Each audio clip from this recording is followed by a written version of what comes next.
हे अर्जुन, इंसान को कभी भी अपने कर्मों को साधारण नहीं समझना चाहिए। उसे अपने कर्मों को ही पूजा समझना चाहिए। कर्मों की पूजा किसी भक्ति से कम फलदायी नहीं होती। इसलिए पूरे मन, वचन और कर्म से इंसान को कर्म योग का मार्ग अपनाना चाहिए।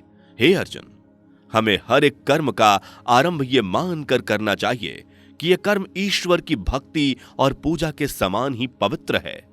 जो भी व्यक्ति अपने जीवन में कर्म योग के रास्ते पर चलता है, उसे जीवन में सफलता अवश्य मिलती है। हे अर्जुन, तुम व्यर्थ ही संशय और मोह के कारण विचलित हो रहे हो।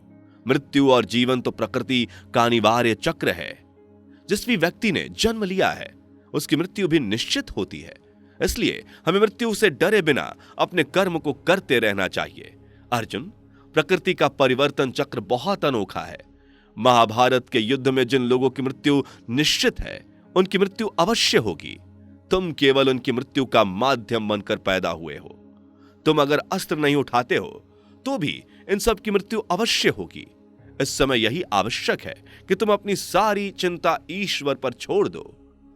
अब तक तुम्हारे साथ जो भी बीत चुका है, क्या भविष्य में होने वाला है, इन सब की चिंता करना बेकार है। तुम्हें सिर्फ वर्तमान का ध्यान रखते हुए कर्म करना है। वर्तमान में कर्मरत रहने से ही भविष्य को भी बेहतर बनाया जा सकता है। अगर तुम यही जीवन शैली अपनाओगे तो धीरे धीरे तुम देखोगे कि बुरे से बुरा समय बीतते हुए भी देर नहीं लगती। इसलिए हे अर्जुन, सभी रिश्ते नाते भूलकर अपने धनुष बाण उठाओ और युद्ध के लिए तैयार हो जाओ।